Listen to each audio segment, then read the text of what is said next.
बिस्मिल्लाहिर्रहमानिर्रहीम, अस्सलाम वालेकुम। मैं मुज़म्मिल अवान इस खबर के साथ हाजिर हूँ कि नवाज शरीफ अल अजीज़िया केस में भी बरी हो गए। नवाज शरीफ के खिलाफ जो अल अजीज़िया स्टील मिल रेफरेंस था जिसमें उनको 7 साल कैद की सज़ा सुनाई गई 24 दिसंबर 2018 को, उस केस में भी नवाज शरीफ बरी हो गए। ये वक्त किसकी रौनक पे खाक डाल गया, ये कौन बोल रहा था खुदा के लहजे में? उस वक्त वही लोग जो नवाज शरीफ को सजाएं सुना रहे थे, वही लोग जो नवाज शरीफ के खिलाफ ये पूरे अमल के अंदर एक साजिश रचा रहे थे, वही लोग जिन्होंने नवाज शरीफ के खिलाफ ये सारा प्लान बनाया और जिस तरह से वो बड़े दबंग और बड़े धड़ल्ले वाले अल्फाज में कहा करते थे कि नवाज शरीफ जो है वो चोर है, इसने चोरी कर ली, इसने मुल्क लूट लिया, इसको अदालतों ने सजाएं सुना दी। उन्हीं अदालतों के फैसलों की सर धज्जियाँ उड़ गई हैं, उन्हीं अदालतों के फैसलों को रौंद के रख दिया है इन फैसलों ने जिन फैसलों में नवाज शरीफ सुरखरू हो गए। मैं फिर यही बात करूंगा कि मैं उस वक्त भी ये कहता था, आज भी ये कहता हूं कि उस वक्त की जो सुप्रीम कोर्ट है वो खुद ट्रायल कोर्ट बनी और साकिब निसार साहब वो जिसके हाथ में खेले वो सबको पता है, इस पर कोई ढकी छुपी बात नहीं है। साकिब निसार साहब जो हैं वो किस तरह से एक पॉलिटिकल जज थे, उनको कौन इस्तेमाल करता था, वो जिस तरह से उनकी एक ऑडियो लीक होती है और उस ऑडियो में वो गुफ्तगू फरमा रहे हैं, और अगर आप उनकी गुफ्तगू मुलाहिजा फरमाएं तो वो मौसूफ जो है वो कह रहे हैं कि नवाज शरीफ और इसकी बेटी को सज़ा देनी है, नवाज शरीफ और इसकी बेटी को सज़ा देनी है।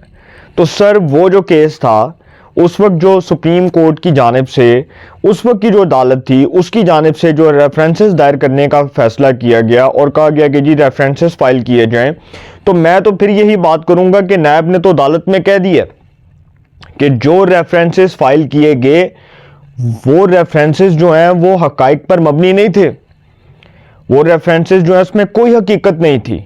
वो अल अजीज़िया, वो फ्लैगशिप रेफरेंस, वो एवनफील्ड का रेफरेंस, वो तीन जो रेफरेंसेस थे अल अजीज़िया, फ्लैगशिप और एवनफील्ड, तीनों में नवाज शरीफ बाइज्जत बरी। नवाज शरीफ साहब जो हैं आगे उनका रास्ता साफ और इंतखाबी सियासत की राह हमवार हो गई। इलेक्शन एक्ट की जो तरमीम है उसके मुताबिक तो नाहली ख़त्म हो गई ना। इलेक्शन एक्ट 2017 में जो तरमीम की गई कि जी 5 साल से ज़्यादा कोई भी रुकने पार्लियामेंट, कोई भी रुकने सूबाई असम्बली, कोई भी सेनेट ऑफ पाकिस्तान का रुकन, कोई भी किसी भी असम्बली का रुकन अगर कोई नाहल होता है तो वो 5 साल से ज़्यादा नहीं होगा। नवाज शरीफ को तो नाहल हुए 5 साल से भी ज़्यादा का अरसा बीत चुका है, इसका मतलब कि उनकी नाहली तो ख़त्म। वो अब इंतखाबी मैदान में आएंगे, इंतखाबी मैदान से, जिस इंतखाबी मैदान से उनको नॉकआउट किया गया था उसी इंतखाबी मैदान में वो आकर इलेक्शन कंटेस्ट करेंगे, कागजात नामजदगी जमा करवाएंगे, अपने नॉमिनेशन पेपर्स फाइल करेंगे और रिटर्निंग ऑफिसर जो रिटर्निंग अफसर हैं उनके सामने जाएंगे और सर जाकर वहां पर अपने नॉमिनेशन पेपर्स फाइल कर देंगे, दैट्स इट। और उनका जो रास्ता रोका गया था, देखें अब तो उनके लिए सब कुछ क्लियर हो गया, कोई उनके रुकावट नहीं है, कोई रास्ते में कोई रुकावट नहीं होगी। अब वो इजीली इलेक्शन कंटेस्ट कर सकती हैं। वो इलेक्शन एक्ट में तरमीम हो गई और जिस तरह से नवाज शरीफ को सजाएं सुनाई गई, मैं फिर वही बात करूंगा कि ये वक्त किसकी रौनक पे खाक डाल गया, ये कौन बोल रहा था खुदा के लहजे में? नैब ने अदालत में कहा है, नैब ने तस्लीम कर लिया कि रेफरेंसेस ठीक नहीं थे। जब रेफरेंसेस ठीक नहीं थे, जब उन रेफरेंसेस की कोई बुनियाद नहीं थी, जब वो रेफरेंसेस हकाइक पर मबनी नहीं थे, जब उन रेफरेंसेस के अंदर कुछ नहीं था, तो जो नवाज शरीफ को बेगुनाह होने के बावजूद सजा सुनाई गई उस बेगुनाही का अजाला आज कौन करेगा? वो जो नवाज शरीफ को बेगुनाह सजा सुनाई गई, बेगुनाह होने के बावजूद सुनाई गई, वो जो सजा थी, अब उसका असल जिम्मेदार कौन है, इसका अदराक होना चाहिए, इसके बारे में पता लगवाया जाए। क्योंकि सुप्रीम कोर्ट खुद ट्रायल कोर्ट बनी और सुप्रीम कोर्ट ने ट्रायल कोर्ट बनकर फैसला दिया। उस वक्त भी पाकिस्तान के जो लॉ के एक्सपर्ट्स थे वो ये बात करते थे कि सुप्रीम कोर्ट गलत कर रही है, supreme court is not a trial court. Supreme court का वो जो 5 रुकनी बेंच था जिसने पनामा केस का फैसला सुनाया, वो खुद ही ट्रायल कोर्ट बन गए, वो खुद ही ट्रायल कोर्ट बन गए। और जस्टिस आसिफ सईद खोसा जो उस 5 रुकनी लार्जर बेंच को लीड कर रहे थे, जो उस 5 रुकनी लार्जर बेंच के सरबराह थे, वो पहले फैसला सुनाते हैं, वो कहते हैं कि जी नवाज शरीफ नाहल हो गए, उनके साथ ही उनके फाजल जज जस्टिस गुलजार, ये 2 जजेस पहले फैसला देती हैं अप्रैल 2017 के अंदर पनामा केस में कि जी हम फैसला दे रहे हैं नवाज शरीफ नाहल।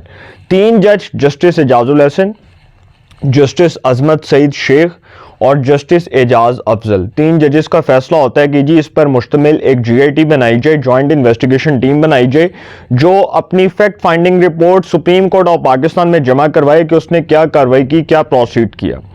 उस कार्रवाई को मद्देनजर रखते हुए, उस कार्रवाई की रोशनी में, उस रिपोर्ट की रोशनी में हम ये फैसला करेंगे कि हमने नवाज शरीफ के बारे में क्या फैसला करना है। वो 3 जजेस बाद में फैसला देते हैं कि नवाज शरीफ नाहल। 2 जजेस फिर फैसला सुना देते हैं, जस्टिस आसफ सईद कोसा और जस्टिस गुलजार। ये समझ लें कि सर इस पर बड़ा एक इबहाम खड़ा हो गया था। और चूंकि जो इलेक्शन एक्ट 2017 में जो तरमीम हुई, जिसके मुताबिक अब ये इबहाम भी दूर हो गया कि पहले तो सुप्रीम कोर्ट खुद इस बात का जो है वो खुद इस बात का फैसला नहीं कर सकी, मौजूद अदालत खुद इस बात का फैसला नहीं कर सकी कि क्या जो नाहली होगी, क्या जो डिस्क्वालिफिकेशन होगी वो लाइफ टाइम होगी या उसकी एक टर्म होगी या उसकी एक मुद्दत होगी। क्योंकि पहले कहा जाता था, क्योंकि मीर बादशाह कैसरानी की जो ताहयात नाहली का केस है उसमें भी अब ये फैसला होना है और सुप्रीम कोर्ट में चूंकि अब ये केस ज़ेरे समात होगा और नवाज शरीफ साहब जो हैं वो जब अपील में जाएंगे, रिव्यू पिटिशन वो जो फाइल होगी उसमें भी उनका डेफिनेटली उनके हक में फैसला आएगा। और जिस तरह उनके केसेस सारे क्लियर हो गए हैं तो सर फिर पीछे तो कुछ भी नहीं रहा, रुकावट तो ख़त्म हो गई, जो भी उनके रास्ते में हाल रुकावटें थी वो दूर हो गई।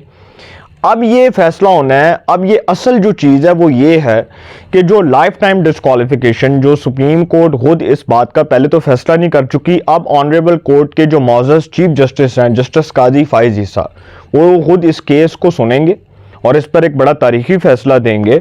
लेकिन सर मैं फिर बता दूं कि जो नवाज शरीफ के खिलाफ बुग़्ज़, इंतकाम और साजिश के तहत ये सारे केसेस बनाए गए थे, ये सब अपनी मौत आप मर गए हैं। ये 7 साल कैद की सज़ा सुनाई गई अल अजीज़िया स्टील मिल केस में। इससे पहले एवन फील्ड में नवाज शरीफ बाइज्जत बरी हुए, फ्लैगशिप में तो ऑलरेडी वो बरी थे। तो दरअसल बताने का मकसद ये है कि इस्लामाबाद हाई कोर्ट का जो 2 रुकनी बेंच है, जस्टिस मियां अमर फ़ारूक और जस्टिस गुल हसन औरंगज़ेब, चीफ जस्टिस मियां अमर फ़ारूक की सरबराही में बेंच ने केस की समाअत की, नवाज शरीफ की अपील मंजूर, बाइज्जत बरी। इसका मतलब रास्ते की हाल रुकावट दूर। अब नवाज शरीफ आएँ, इंतखाबी मैदान में आकर इलेक्शन कंटेस्ट करें, वो इंतखाबी मैदान में अब इलेक्शन कंटेस्ट कर सकते हैं बहुत ईजीली, क्योंकि अब उनके मुकाबले में कोई ऐसी चीज़ नहीं है जो उनके लिए रुकावट बने, जो उनके लिए परेशानी का सबब बने। अब वो इलेक्शन कंटेस्ट करेंगे। और सर मैं फिर बता दूं कि वो लोग जो इस्तेमाल हुए, किसी के हाथ की रखेल बने, कठपुतली थे, रेलू कटे थे, जो भी थे, उनकी खैर नहीं है। नवाज शरीफ साहब का मैंने आज किताब सुना और नवाज शरीफ साहब ने कहा कि असी उन लोगों को भाई कोई माफ़ नहीं कर रहे जिन्होंने साढ़े खिलाफ है किया। उन्होंने कहा कि मैं माफ़ करने को तैयार नहीं हूँ, इस मुल्क की खातिर, इस कौम की खातिर, इस मुल्क के आवाम की खातिर मैं उन लोगों को माफ़ नहीं करूँगा। इक़्तिदार में आए नवाज शरीफ साहब तो सर डंडा भी फिरना है तो वो भी फिरना है, नज़र आ रहा है, साफ पता चल रहा है। क्योंकि नवाज शरीफ साहब वो बड़े जारहाना मूड में है, बहुत एग्रेसिव मूड में है और वो नहीं चाहते कि उन लोगों को, उन किरदारों को, उन शख्सियात को, उन रेलू कटों को, उन मोरों को माफ़ किया जाए जो किसी के हाथ की रखेल बने, जो किसी के हाथ में इस्तेमाल हुए और जिनसे फैसले करवाए गए। सबको पता है किससे करवाए गए। तो नवाज शरीफ ने नहीं माफ़ करना। वो तो कह रहे हैं कि मैं जिस दिन वज़ीर आज़म बना उस दिन कड़ाके निकाल दूंगा लोगों के।